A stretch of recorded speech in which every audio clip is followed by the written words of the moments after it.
Welcome to Truth Stream. We are so excited to introduce to you Lynn Lockner, who we met at the Truth Tour in Anaheim.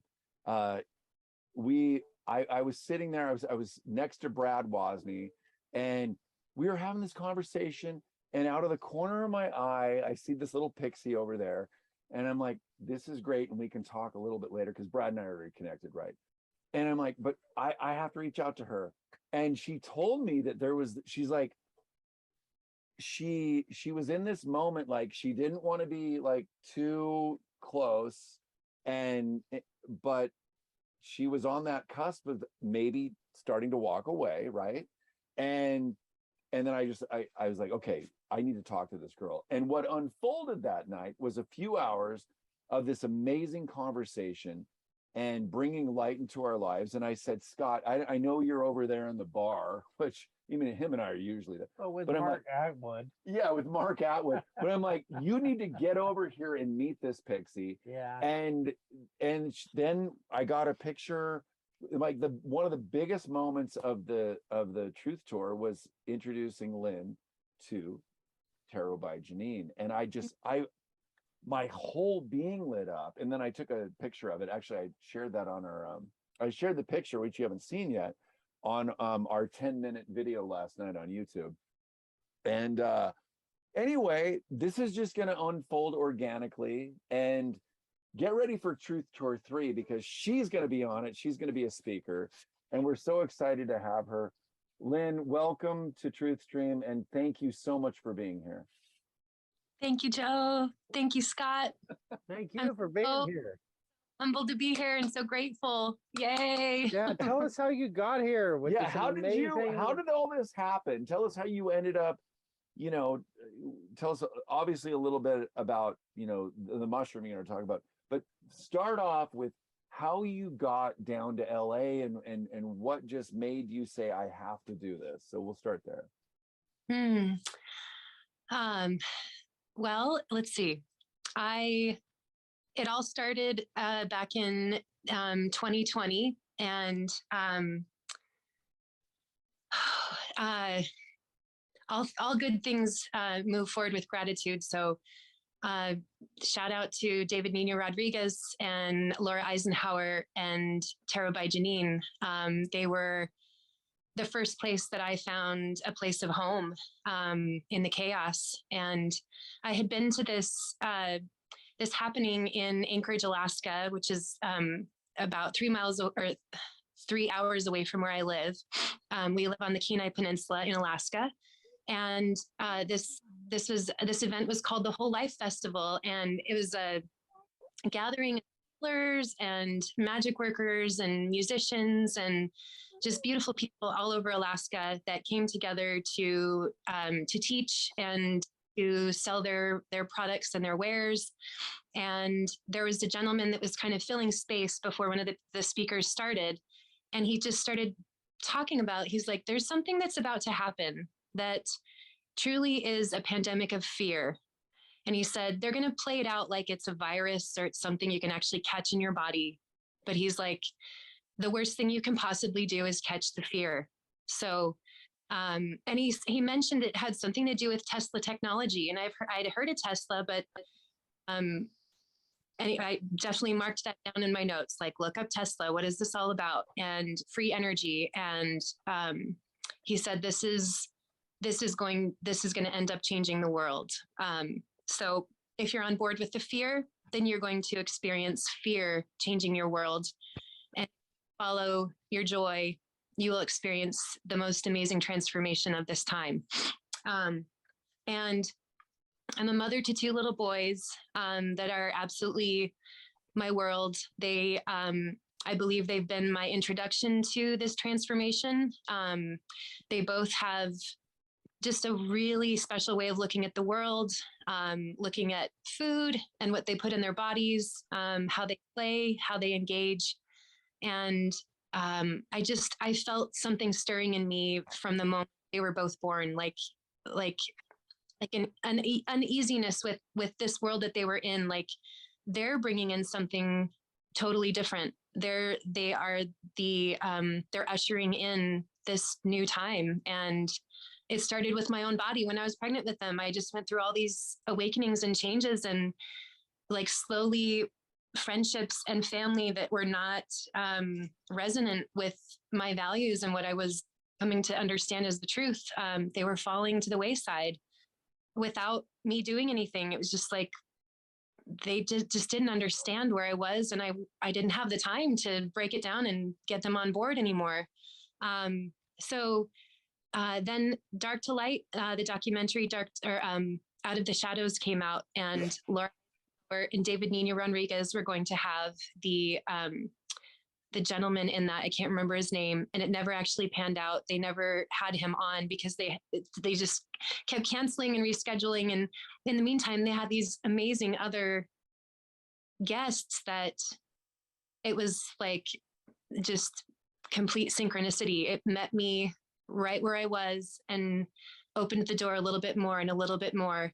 Simultaneously, I was studying astrology. I had just had a reading done for our family where we got to glimpse our actual chart one by one and then all together. So you saw elementally what strengths you had as a family when you were all, what elements you needed to bring in, or what things you just needed to understand to make the family more whole together. And so astrology really played into watching Laura Eisenhower and David Nino. I mean, Laura is like on a whole different level than I was. And I don't know that I'll ever be where she is. She's like, she looks at things from such a higher octave. And but still, with what little I knew about astrology, I was able to look at things in the world and see, holy moly, this is destined to be in the stars. The stars are playing this out. The cosmos is playing this out, and we are mere reflections of that, or vice versa. And it helped not to personalize what was going on, but look at it more with fascination. Like after the first big shutdown, it was when Saturn had progressed into Aquarius, and Saturn is all about societies and about rulership of groups of people. And I knew that there was going to be this dance that Saturn would have in Aquarius, where it would go retrograde and then move forward and go retrograde. And I started to watch things in the world happen through the eyes or through the lens of astrology. And again, watching how it played out with my family, with my friends, with my own interpersonal it helped not to personalize it. It helped to stay, to give it some space and have some perspective for myself, and not be so entrenched in the emotions of it and the reality of it. So that's where it really all started. And in glimpsing my own natal chart, I saw for the first time, I really glimpsed the trauma, the darkness of my childhood. I had a very, very, very dark childhood. And I did a regression after watching Out of the Shadows, because I had this huge remembering of what happened when I was 3 years old in Aurora, Colorado. And I verified with my mom, did this happen? Did I tell you this? And she said yes. And I was like, okay, I'm not crazy, because it was so incredibly dark. Like, I never wanted to talk to anybody about it. I just thought, like, no, it didn't happen. I was a weird child, and just so many dark things happened. You know, I imagined a lot of it. But it allowed me to connect it to my chart and actually to look at it for the first time. And I truly believe when you can just give your loving intention and attention to something, you alchemize it, especially when it's your own. You are your own best medicine. And so when you look at your own natal chart and you see the blueprint given to you by the universe, by the stars and the moon and the sun and the planets, it's so validating and confirming. And you just feel connected to God. You feel connected to creation, and you start to become aware of yourself as a creator. Like, if I have all of this going on, you even have pointers in your chart of like, this is what I'm really good at, or this is how I like to exercise, or this is how, it's a really good way for me to get energy out, or this is how I pull energy in. It's so incredibly powerful. So knowing that I had this trauma and I've been healing my entire life in different ways, astrology was the most profound, though. It spelled it out, like I said, in a way that was like symbolic instead of literal. So it wasn't so burly and scary and dark. And same thing with my children. Just they all came into this world with their own set of heaviness, and you just take that on as the mother. You think that it's your fault, your body, something you went through when you were pregnant. And again, you look at their chart and you're like, they chose this. They worked with the creator when they came into this world, and they devised a plan. And I was actually told with my firstborn, I received a Reiki session as a gift and was told that my son's soul had just come into his body, and I was really conflicted about what he had chosen, and I really wanted to stop it. And so even before he was born, I was given an opportunity to kind of glimpse what was coming and get familiar with that feeling of like, you can't change it. You can just love them and nurture them and teach them to do their best and to know themselves. And so the trauma, the heaviness, all of that has been a lifelong healing process. And I feel like what was going on with COVID was going on in all of our lives on a microcosmic level. So we had everything playing out on a collective level for us to see. And the media was all pointing us to look at all of that. And seldom were people actually like really looking at their lives anymore and looking at themselves. And that is where the change truly happens. When you want to change the world, you got to start with yourself. When you want to heal everybody else, you got to start with yourself first. And again, astrology helped me to see that large perspective, that microcosmic perspective for myself, and then gave me tools to embark on my own healing. And so I've always loved plants and the outside world. That was my safe place when I was a little girl. I loved trees. Trees were my first love in Alaska. The birch trees up here grow like in forests, like thousands of them. You could just go frolicking with like so many varieties of birch trees, and they're just fantastic. They're so beautiful, where a big chunk of it will get hit by lightning or, suffer some sort of infection. It might break off, and then a whole other tree spouts off from the death. Comes life, literally. Like, you can glimpse that, and you can almost see how the forest has maintained life where it's fallen down. Like, somehow it's infused with life. It has mushrooms growing all over it. It has moss. It has life. And then I started reading books about trees and about how they communicate. And then I learned that in large part they communicate through the soil. And in every soil, in all soil, is mycology, is fungus, and they are the connectors. They are the communicators between all of life, and that's why it's so good for us to get dirty and be out there on the earth.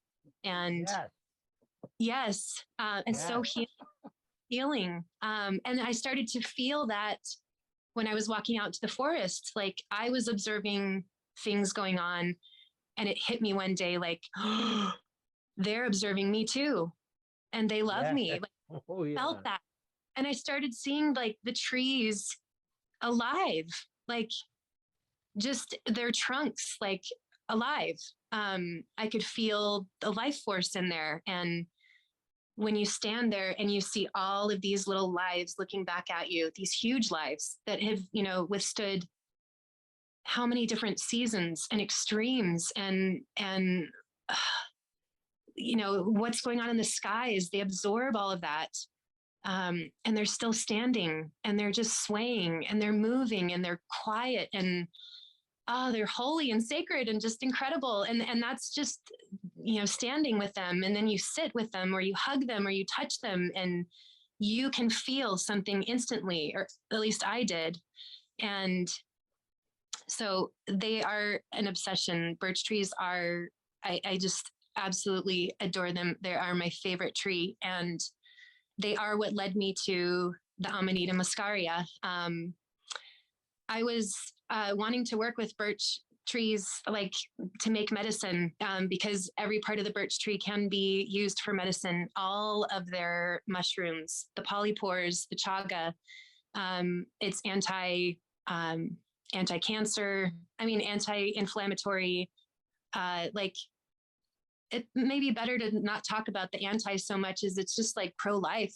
They're just they're here to help our oral health. They if you brush your teeth or use any kind of birch product on your teeth, incredibly healing, like almost reverses cavities. It can be used as a sweetener in anything, and it's actually not even on the glycemic index. It's not an actual sugar. Like amazing. And everything, just chewing on one of the twigs, like I said, using the mushrooms, using the leaves for a tea, just all of it is medicinal. And I went to a local bookstore. I'm going to shout out my friend Rondell Gonzalez, who owns Pyewackets. It's on the Moose River, this tiny little beautiful shop nestled into the woods, like something out of a storybook. It's so special what she has. And she had this afternoon class on the Moose River with another shout out to Gwendolyn Holdenberry, who taught this class about plant medicine. And this was unlike any other class I'd ever taken. It was more of a relaxed conversation with a very sacred being who knows the ways of the plants and the forest and the elements. She studies astrology, just loves the earth, was even just talking for a while about the grass that grows in Alaska, and how she loves to come and just pull some of the grass and use that in her medicine because it's so incredibly soft. And she just made me aware of, like, look around every day, look outside and see what is drawing your eye in, because inevitably, whether it's the color, the shape, what's actually in the plant, or the name of the plant even, is medicine. It's medicine for you. And that's just glimpsing it. That's just having a, more visceral, like superficial experience, but it's medicine. That's why we plant things in landscaping areas. That's why we landscape in the first place, is it's medicine. It's medicine to our eyes.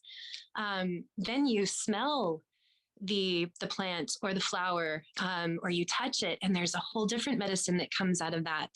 And that's without picking it or, using it internally. That's just interacting with something. She really went into that, and that really blew me away. Because I'd never thought about, like, I love everything, and to really think about, like, intentionally going outside, like, okay, what's my medicine today? What am I going to work with today? And whatever your eye goes toward, like, let your curiosity follow that. So someone broached the question in the class about Amanita Muscaria, and it was a mushroom that my boys and I had come across on our hikes and our walks. And we actually had picked one. It was a couple of years ago, and I was terrified, but I really trusted my son, my firstborn, after everything I went through. I mean, before what happened, I have videos of him where he has this little green light in front of him, like a little fairy, and he's talking to it.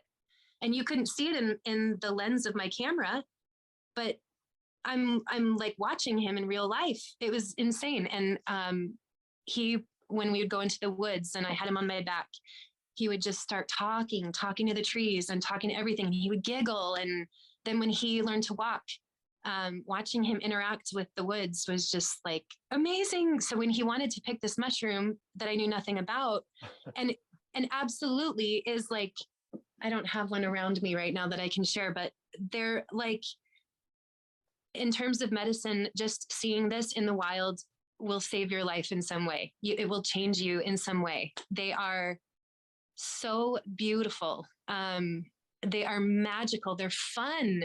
They're goofy. They're, I think there's the spirit of Loki is somehow associated with Amanitas. So they're mercurial. They kind of like play with you. They'll surprise you. You can't take it lightly. When you see one, it will have an effect on you. You will stop in your tracks. It will take your breath away, and you'll cry, you'll giggle, you'll erupt in some sort of sound, and you'll never be the same. And then when you actually get down and like interact with them, they are out of this world. They're like thick and like meaty, and they have this odor, this scent that to me is like an aphrodisiac. It's earthy, but it's rich, and I've consumed them now, so I know what their flavors like, and they're just delicious. They're one of the most delicious mushrooms I've ever had. I'm not a big mushroom consumer myself, so that's saying a lot. They're like the steak of the mushrooms. They're so good. They're so tasty. Someone asked the question in the class, what about amanitas? Everybody says they're, poisonous, and all the mushroom foraging books say, like, they almost say, don't even look at them because they'll kill you. They're so poisonous. With what Gwendolyn was saying in this class, I mean, it sounded like nothing really could be poisonous if you knew how to work with it, So she said, oh yeah, amanitas are very old medicine. And she said, if you look, there are books out there, but they're hard to find.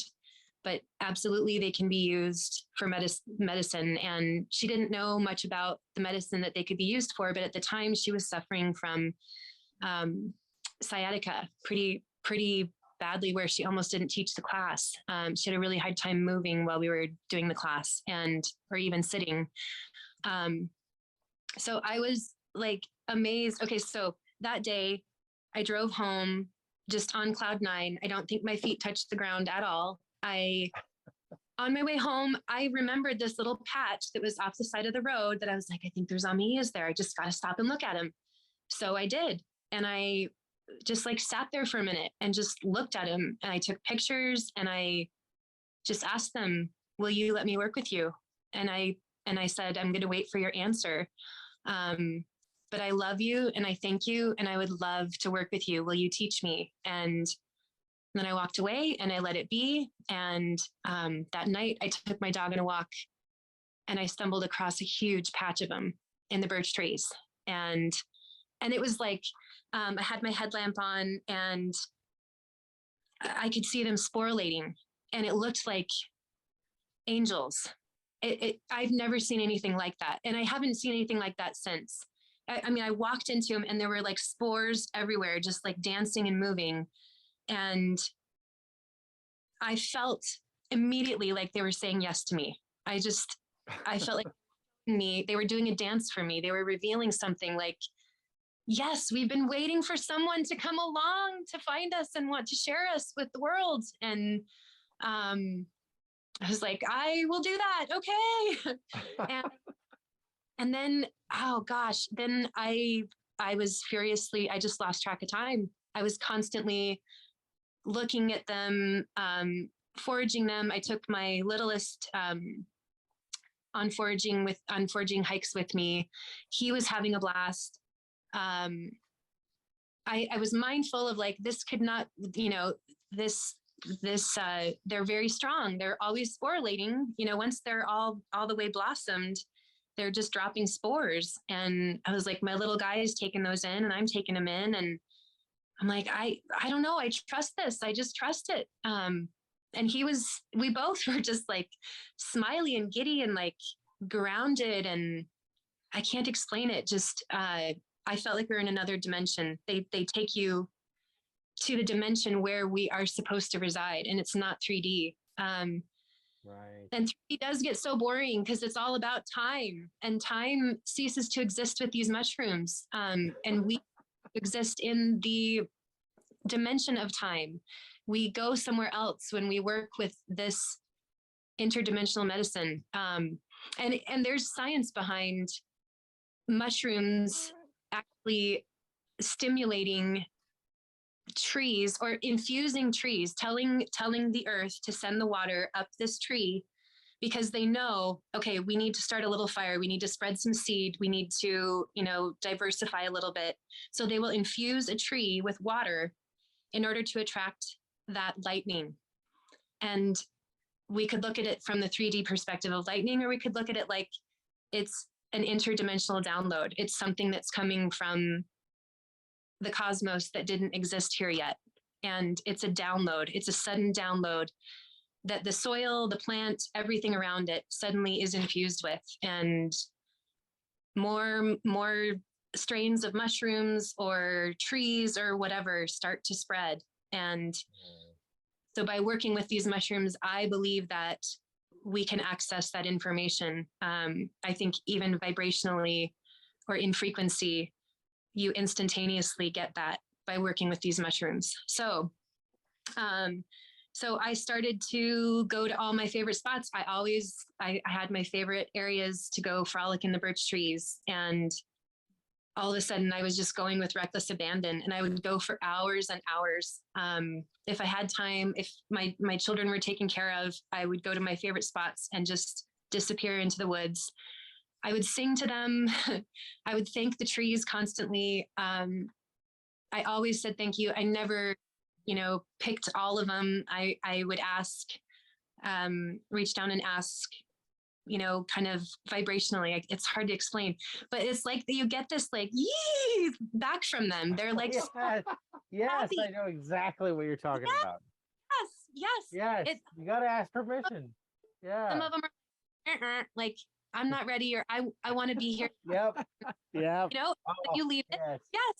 It's this like Is this okay? Okay, not right now. Yes. Yes, exactly. Okay, come on, you're coming with me. Yes. The others that want to go, they go. And they're giggly like that too. Yes, they are totally giggly like they're so excited. You can almost hear them when you notice them. Like you're coming up a hill and you see this beautiful, huge one that's like a dinner plate size. Yeah. And more of like like you saw it, but it's so adorable and it's so real. Yeah. That's the fourth dimension. They have a lot to say, don't they? They do have a lot to say. I was on a hike, and I mean, every footstep, I felt like the ground lit up underneath my feet. And and then all the trees felt like they were bending in. I mean, it didn't actually bend in, but it felt like their attention was on me. And then I asked questions and I got answers, and it was profound. And so many of those hikes, so much was presented to me that didn't make sense. And actually in the last week, 5 years later, it's making sense. And what wisdom we can get from the forest floor. Well, real quick, just so people know what they look like, put these up. So that's what they look like. So it's interesting to have this conversation because part of me doesn't want to interrupt what you're saying at all. And then the other part is, so there was a recent interview. Yes. There we go. And now help us clarify this. Sorry. Okay. Okay, I'm done. Yeah. There was a recent interview with, I believe, Joe Rogan and Paul Stamets, who is from, because we're in Washington State. And I got to keep, when Scott and I, we're on a new setup here, so I got to keep remembering to look at the camera, the phone. That there was some misinformation that came across in the Joe Rogan, Paul Stamets interview. Can you help clarify what may have occurred in that? Because I haven't seen it. I'm new to the mushrooms, so maybe there's something you want to clarify with that. Um, I certainly, I'm not anywhere near the mycologist or, I don't have the experience that Paul Stamets does, but Right. the few times I have heard him speak about Amanita muscaria, he urges to stay away from it, that it's not a friendly mushroom. It's, and to my understanding, he has only consumed it raw. He has not consumed it, decarboxylated at all. So he's getting a full ibotenic acid dose, and that is very upsetting to the tummy. That will really make you really sick, and you'll probably have diarrhea pretty badly. I don't, and then he explains that he tripped on the mushroom, and I urge anyone that's going to work with this mushroom, do not start out trying to trip on this mushroom. This is not a party mushroom. It can be. It can be entertaining. It can be a way to embark on a really good time.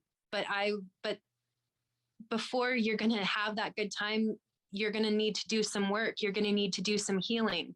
It wants to walk you through that first. It wants to lead you back to your heart, so that you can party from this space, not from a place of like needing to escape, but a place of celebration and a place of like being present with everything. Yeah, connection. Yes. And embracing all of it, embracing the experience of your life and the pain and the loneliness, just all the things you've been through. There's nothing better than being present with that and feeling whole. Like that's bliss to me. It's not escaping, So those are two things I would say, that he did not consume it in a way that that I know that I've consumed it, that I've worked with it. And he also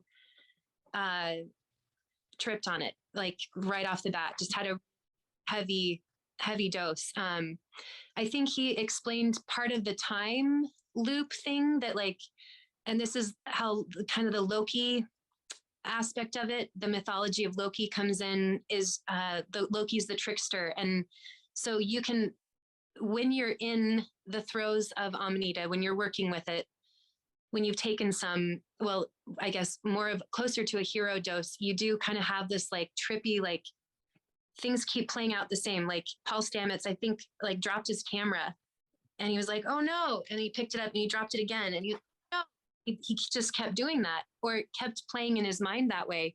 I think it will do that in more of a heavy state, to have you look at something. No, but look at this. Just look at it. Don't be scared of the emotion that's attached to this. Just look at it. Look at it in this state. You're not alone. You're loved. You're in your heart. Just look at it and then move on. So yeah, Paul, I listen to him all the time. Like I would love for someone, myself, I would do it. If Joe Rogan asked me to come on and talk about Amanita Muscaria, I would totally do it. And only because Joe, did you hear that? Because yeah, Joe. Oh, because there's Paul as well. Yeah. Hey, we're small time, but we would love. Look, we're all about helping humanity understand and to connect people. So if someone sees this and knows Joe Rogan, by all means, because someone may need to set him straight. And I think that someone is this little pixie right here who we're talking. Oh, I would love to with him, because there have been, I don't think Terrence McKenna, who was it? There was another, maybe it was his brother that was on talking about Amanita. No, it was Michael Pollock. Is that his name? Somebody else was on, and again, just really gave a bad rap. Just was kind of like dismissive, like, oh yeah, those are, I don't know. It just, there's so many people that listen to that and really, take a lot of their information very seriously. And, to some extent, I feel like if you're going to follow that line of thinking and just dismiss it, then it's not for you. But if it stirs curiosity, follow that curiosity, because there are so many books about this thing. Well, Like, we all all these know.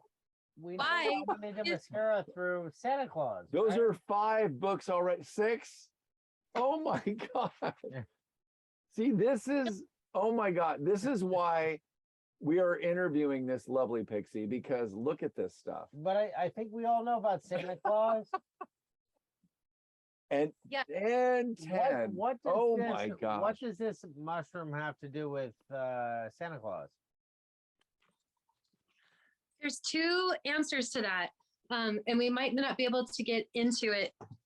Well, okay, so there's We can have you back for more than one interview. No, so of course. But so here we Okay. go. yeah. Buckle up. Now we're getting there. Okay. Yes. Please. No, this is the good stuff. We're gonna step back and allow. Go ahead. so reindeers do like this mushroom, and these mushrooms grow all over Russia, and I always want to call it Serbia. It's not, and I just had it on the tip of my tongue. Estonia? What? What's the huge country that's right next to Russia? It's not Estonia is not huge. No, it's not. We have a friend named Steve. Yeah. That's from Estonia, but Hello, Steve. he does watch everything that we do. Yeah, I know. And he's shouting out. what He's the one person that does watch everything. ah. It's true. What a He's a harsh critic. Just so you know. Oh, and a wonderful critic.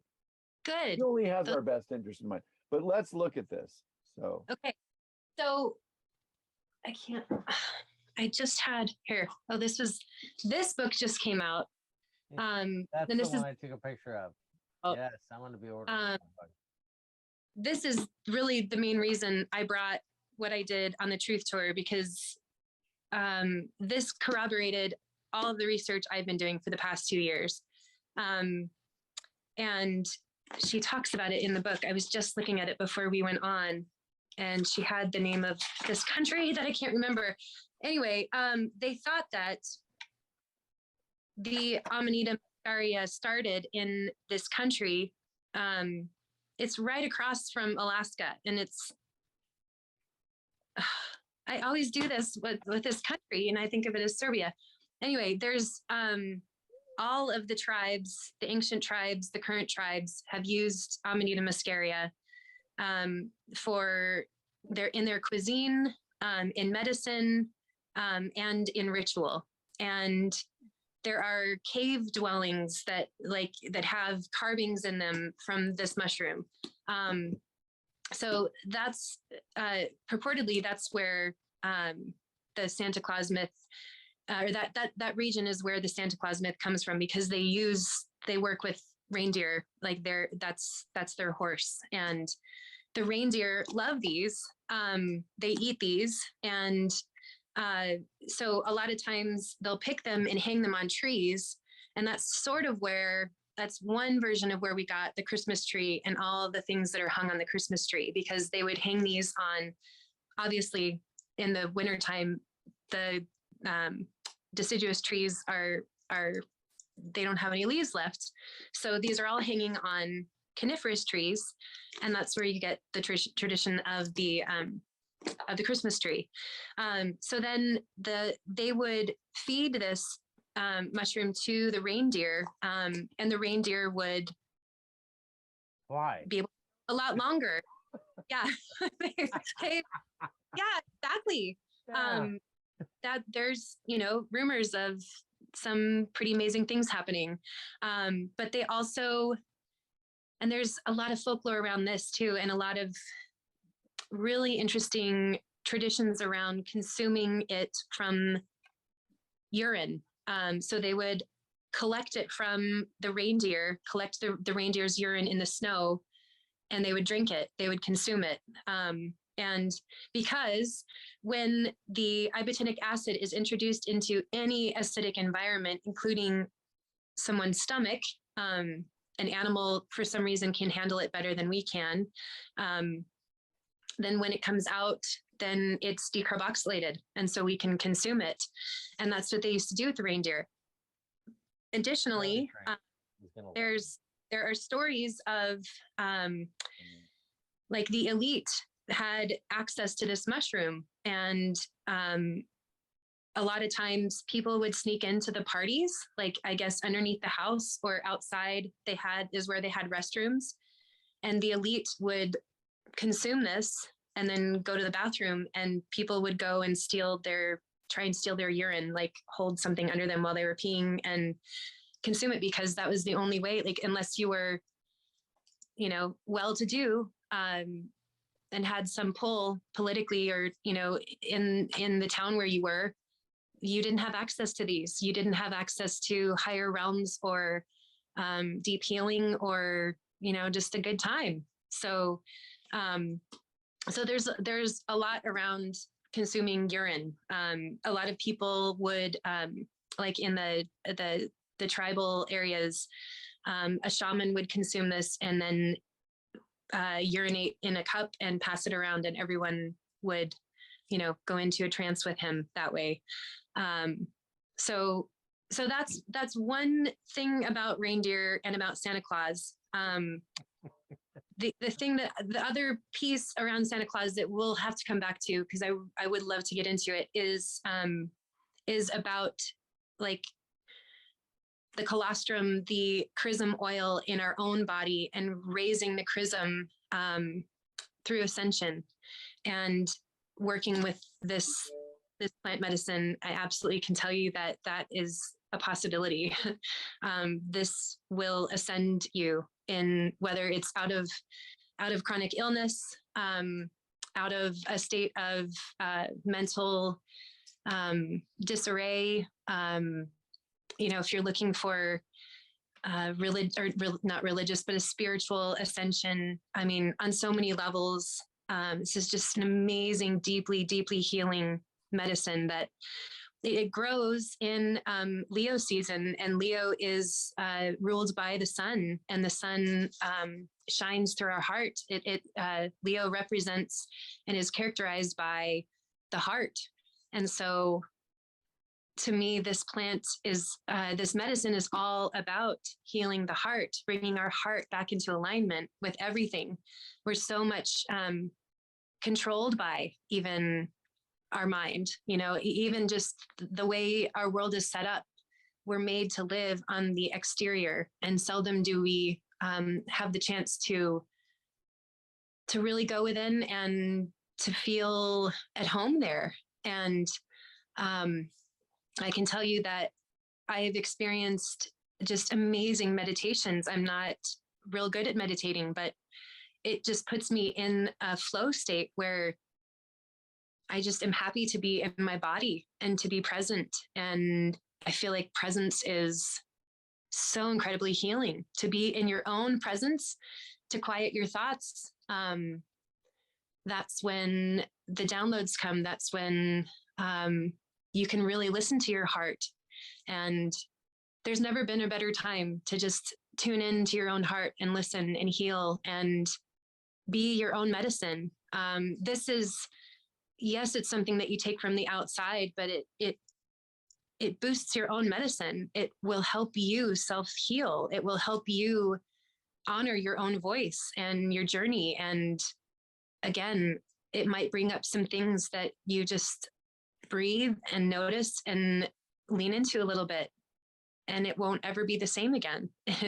And that's just kind of the hooky dooky side of it. There actually is science now, thanks to this book. And there's a company in Canada that is, they're working on this right now. They're getting a patent to make a muscimol medicine where you just take muscimol.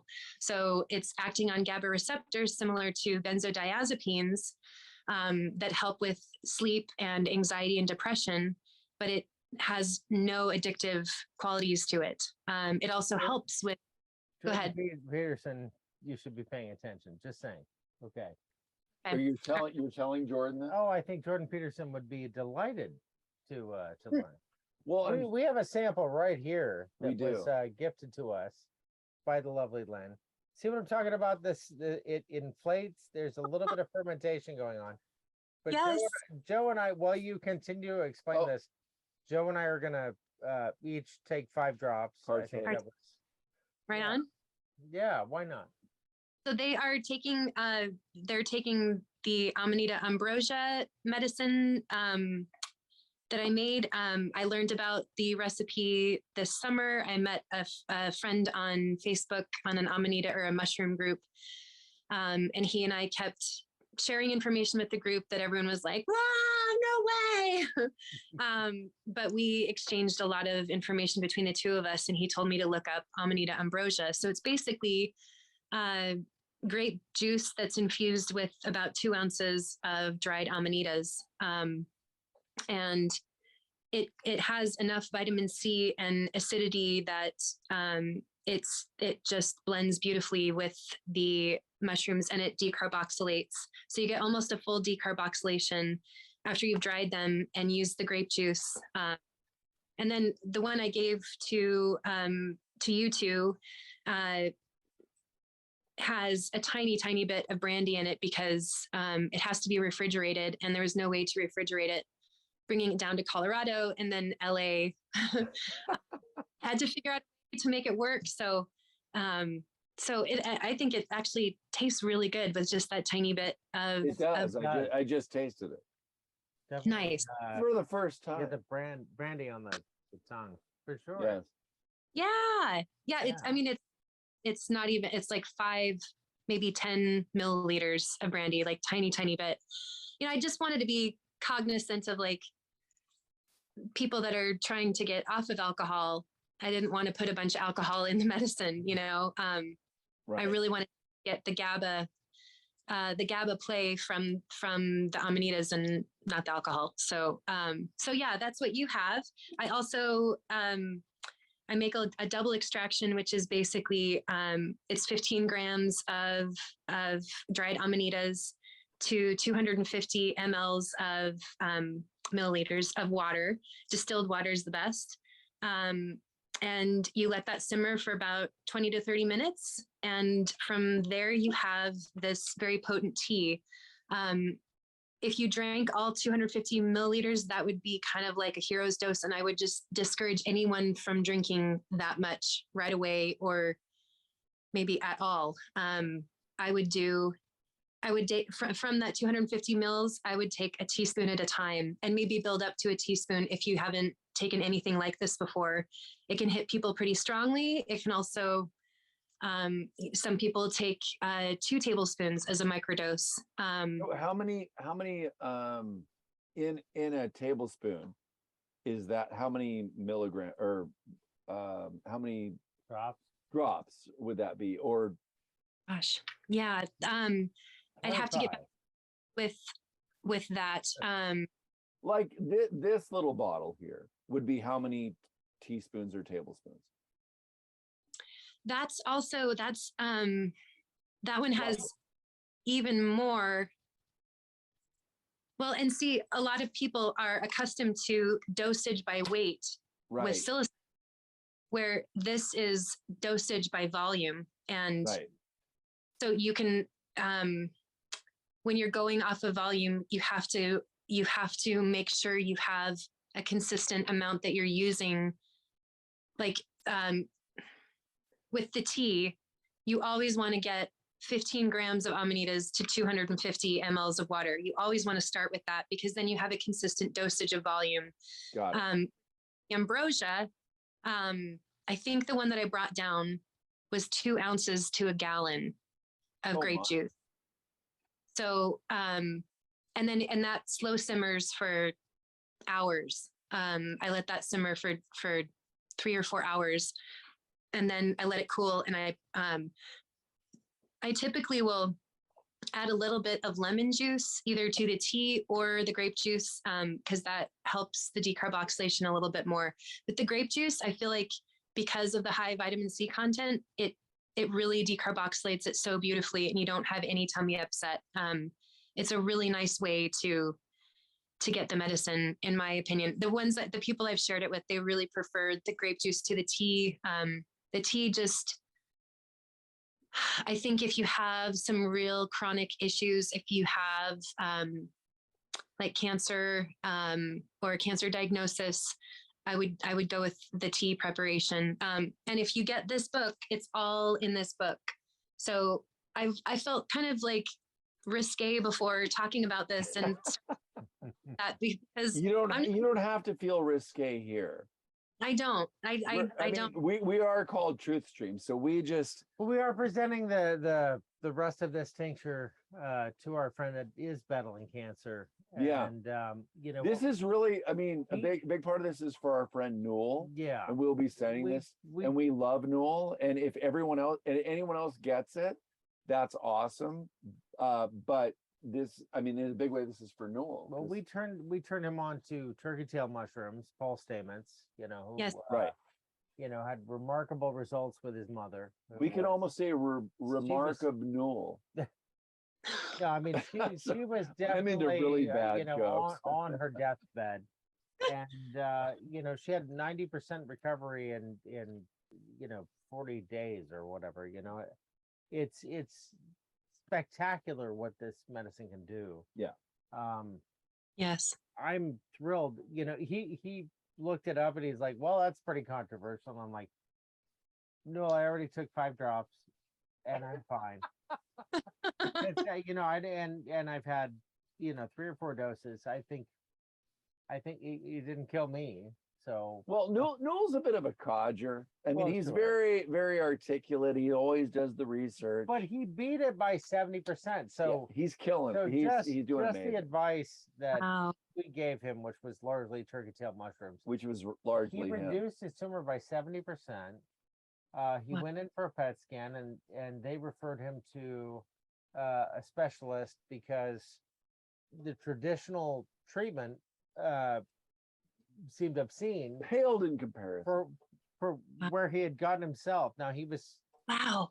well, he took ivermectin, he took turkey tail, he's done high dose vitamin C, not intravenous, but vitamin C. He's also a great cook and a wonderful father. Oh yeah, gave him the list. And I have to pee. I'll be right back. Go ahead.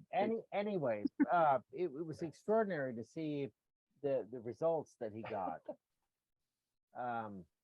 Yes. from plants. Yep. Yep. Yeah, and this is a dear friend that we really would like. We're very invested in seeing him around for a long time. Yes. And, yeah. There was a woman who made a video. She did 3 different videos. This was 2 years ago, and now the videos are gone. But she was one of the first ones I found.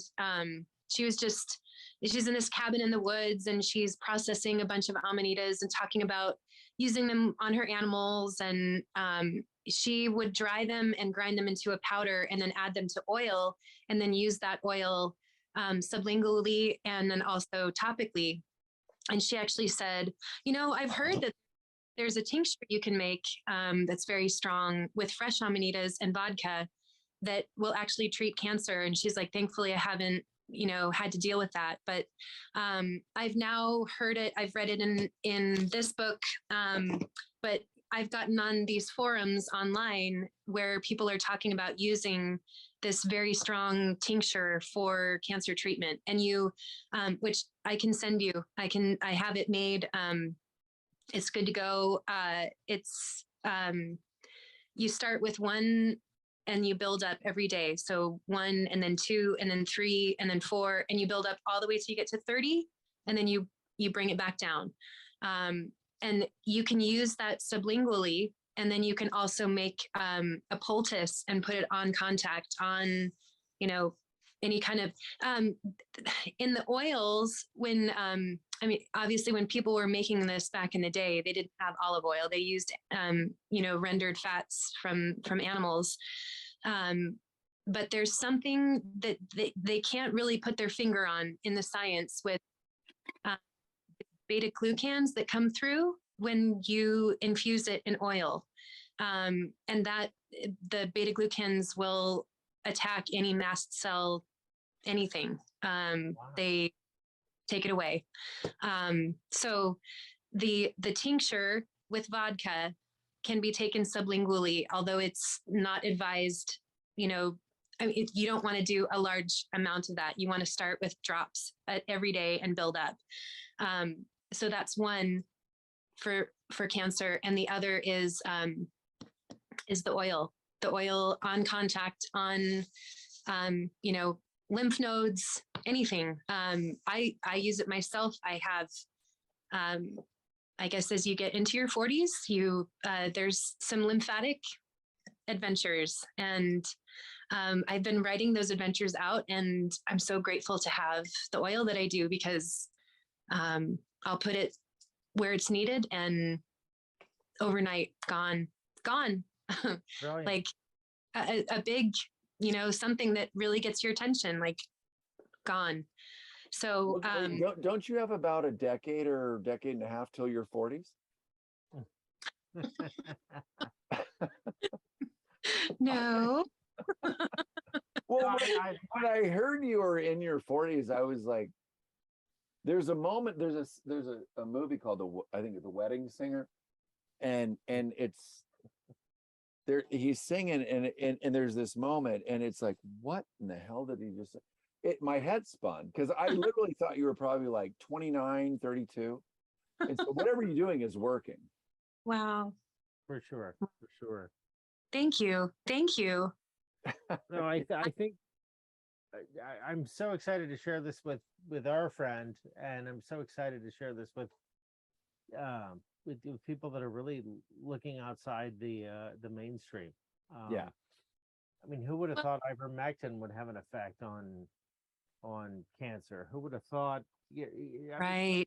So many of these ancient remedies that we've been steered clear from really produce results. And there's nothing like fungus. I mean, it's the largest organism in the world. It's Did you find out, like, when you're walking through I did. Okay, cool. Yeah. They're the closest to our DNA. Mushrooms are closer to our DNA than any other plant ally, which is like just and look at the lore. I mean, look at the lore. We're inundated with the wisdom from these, well, I don't know if we could say plants, these creatures. Yeah. You know, it's all about wisdom. Look at the caterpillar with the hookah. You know, I mean, every aspect of our life, we've always seen, you know, the symbolism. This is wisdom. Well, and then there's a bad joke. What do you call a mushroom with a 10-inch stem? A fungi. I had to throw it in. So ridiculous. But anyway, There you go. But thank you, Lynn. It's been a wonderful night. This has been Truth Stream. Moving right along. Well, okay, so interesting with the lore. All right. First off, just say that psilocybin and Amanita are not to be grouped together. You like to think of Amanita in the category of psilocybin. Is psilocybin extremely healing and powerful and potent? Absolutely. But I really want to at least broadcast this message that they're not the same. But there is, you know, in all lore about superheroes, there's the blue breastplate and the red cape. Yeah. And there are a lot of people that stack Amanita with psilocybin. They'll start with psilocybin, and then they take a little Amanita, and then they do a little psilocybin. It's similar to using benzodiazepines and SSRIs. They're acting on your serotonin and your GABA receptors separately, but it has an effect that can be healing. But with benzodiazepines and SSRIs, they're extremely addictive. No one can get off of them. And if they do, they lose their life or their mind. You know, it's, and then there are all sorts of Jordan Peterson byproducts of all the prescriptions that, you know, just inflammation galore all over the body. No one can deal with that. It almost like exacerbates the stress, because you have this loop that you're in that, like, I can never get off of this. I feel like shit, but I need it in order to function, but I feel like shit.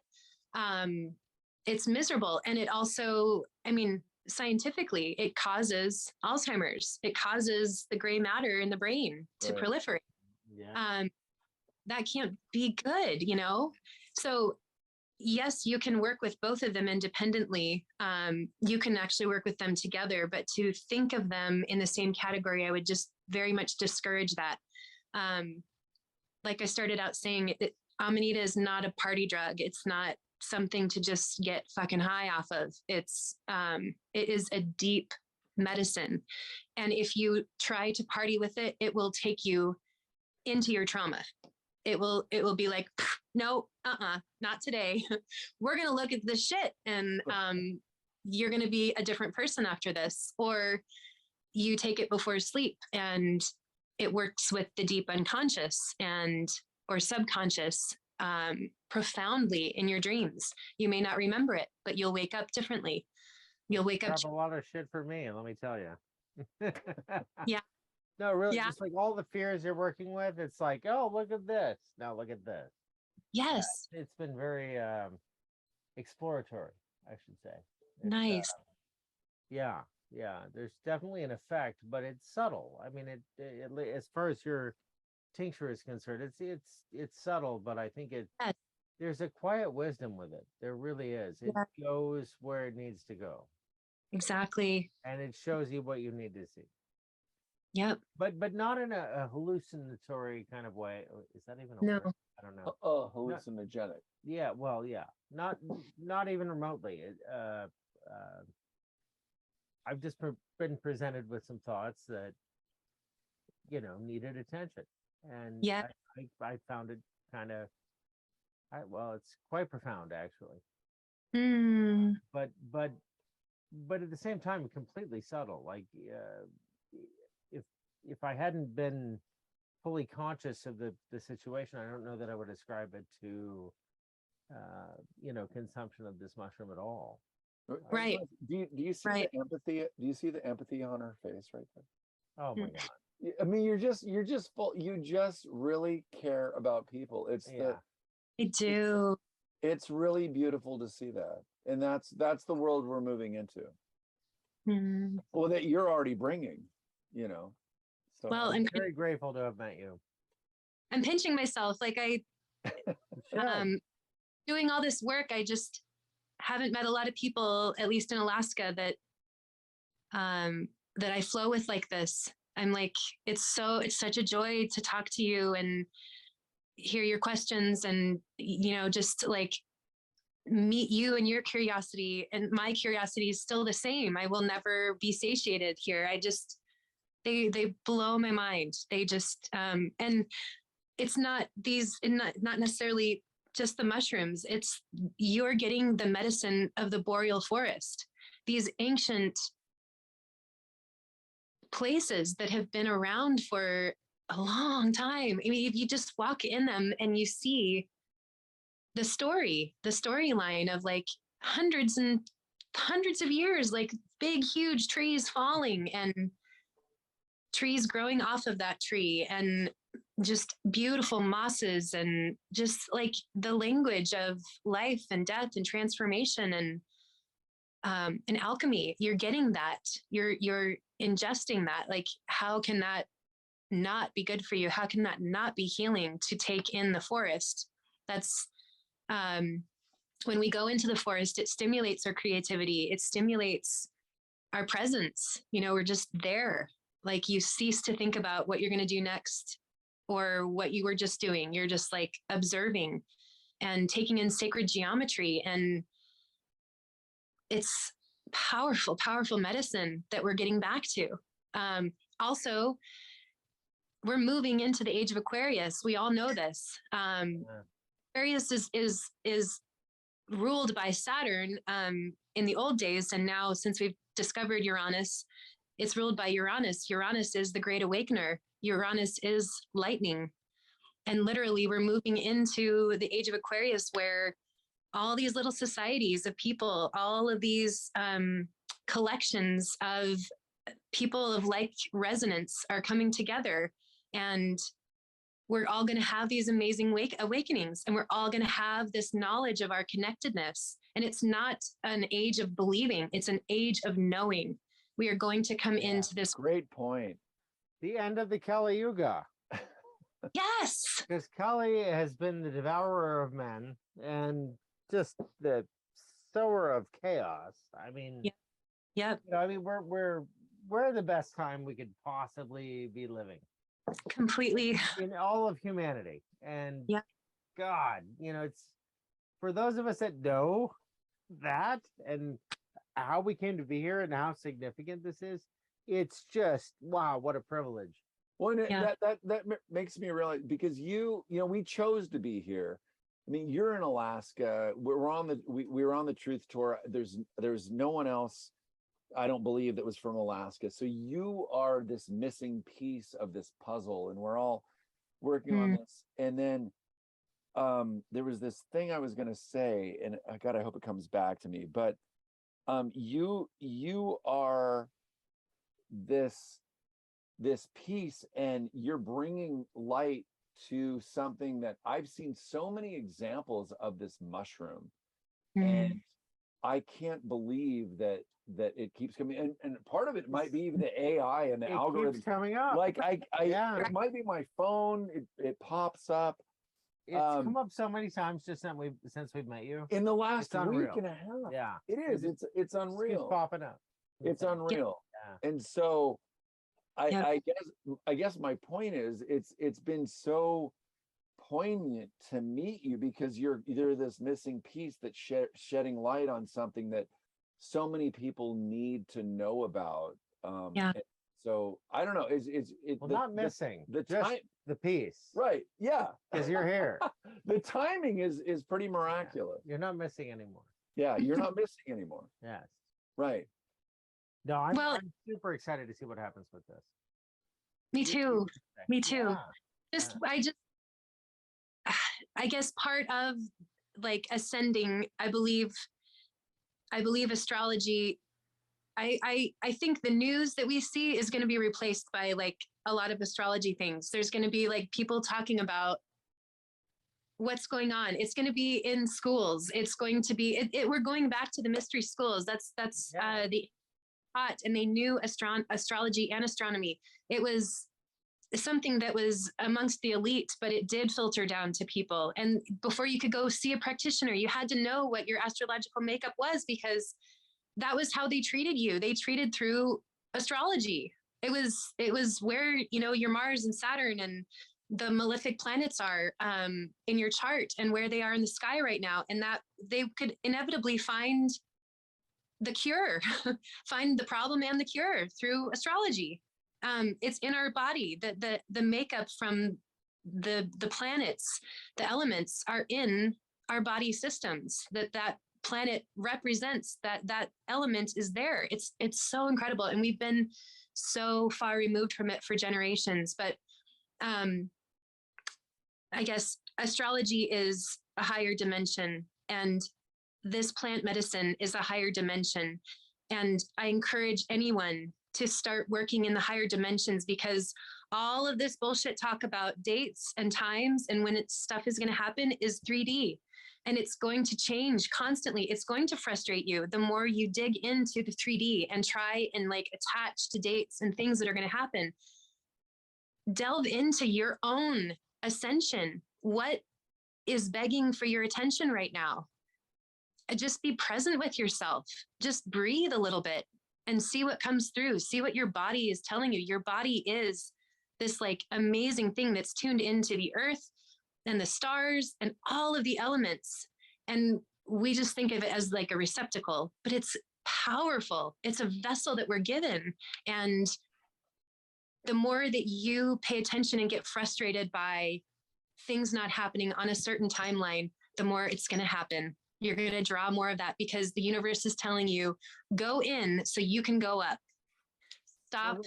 The critics of astrology tend to, cling to science, which is becoming more and more like just Anthony Fauci. But anyway, the idea that, we're basically a bag of water, And what we're exposed to, like if you had a petri dish, what would be critical information for what's happening in that petri dish is what was it exposed to, how much time was it exposed, Right. and what grew and for how long, and you watch the development. It's very scientific.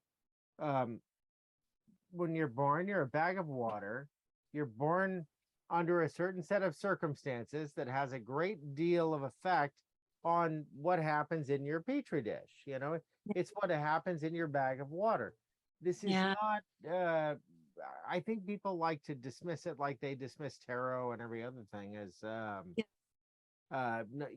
non-science, but, we all know science is just the product of the highest bidder, at least lately. Right. The, Right. the idea Yeah. that, all of these subtle influences create, an organism that if you want to effectively treat it, you need to know what is this information. Yeah. What affected the development of this? Let's call it a petri dish. It's crude. It's kind of unsatisfying in so many ways, but it gets the job done. I mean, what's going on here? And those are the indications. If you were a medical doctor, you'd be like, well, what do they ingest? At what time? For how long? Right. Yeah, all of these things. It's the same thing, just a longer timeline. Right. Right. Yeah, I'm going to get all kinds of comments about how I'm wrong on that, but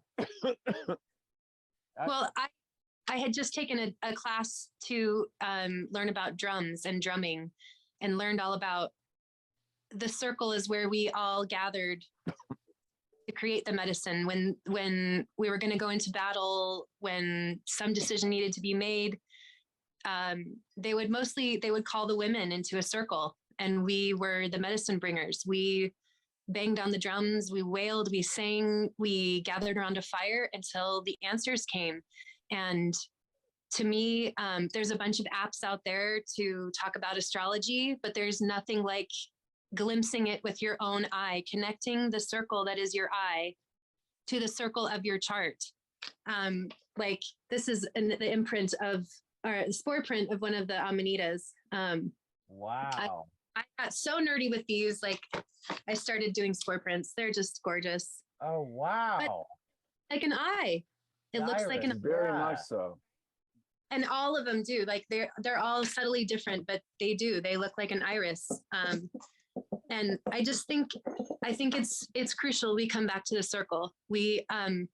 I studied feng shui, and that's where this was all going to start. Was I was going to do a podcast on feng shui, and learned I've always wanted a yurt. I've always wanted to live in a yurt, and learned that feng shui is ideal in a circle. It is the ideal place where we should be living.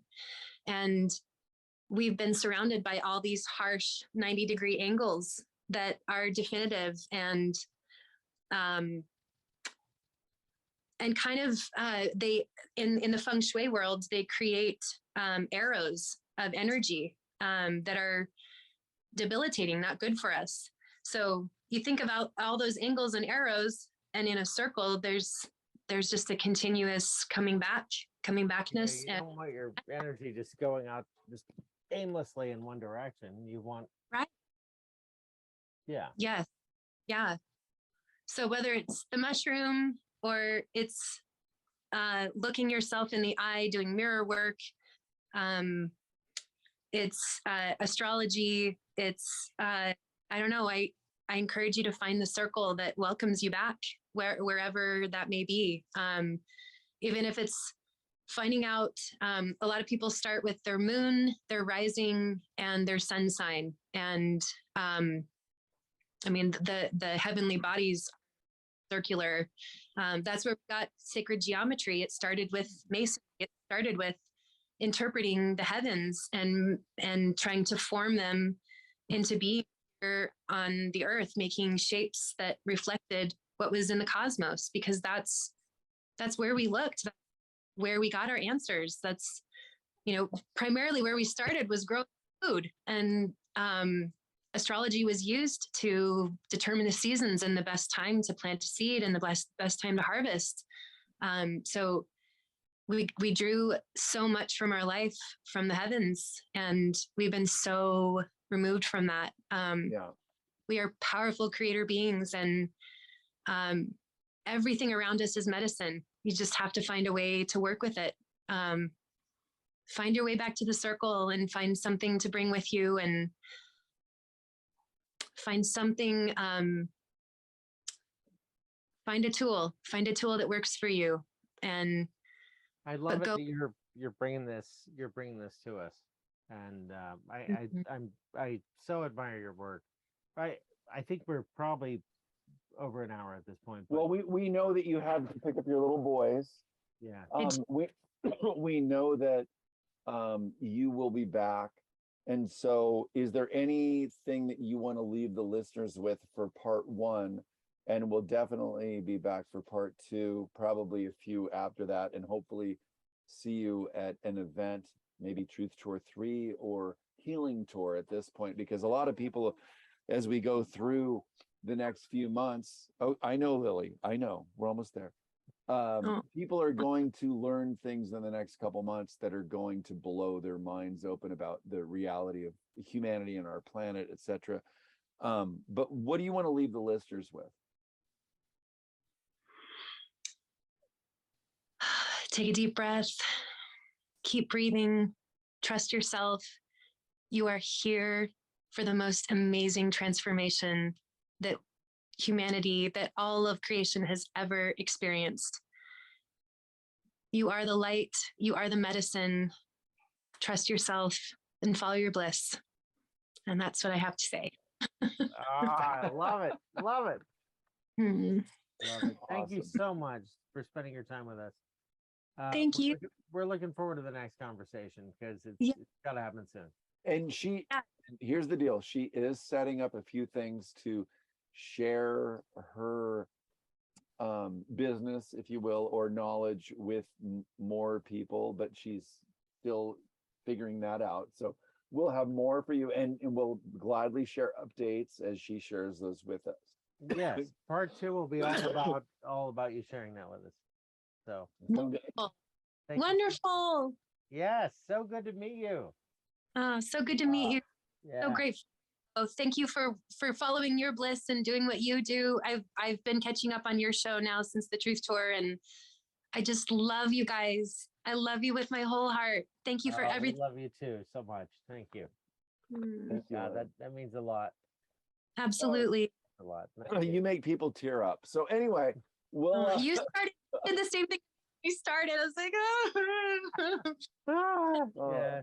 All right, we love you. We'll talk to you soon, and we'll then at that point, and if any information comes in, we'll share it with people. Okay? Yeah, please stay in touch. Okay. All right, we'll do. Excited to see you again. Give your boys a hug for us. Thank you. I will. Thank you for that. Okay. Right back at each other. A hug for us. Have a good night. For sure. All right, you too. Take Bye, care. guys. Take care.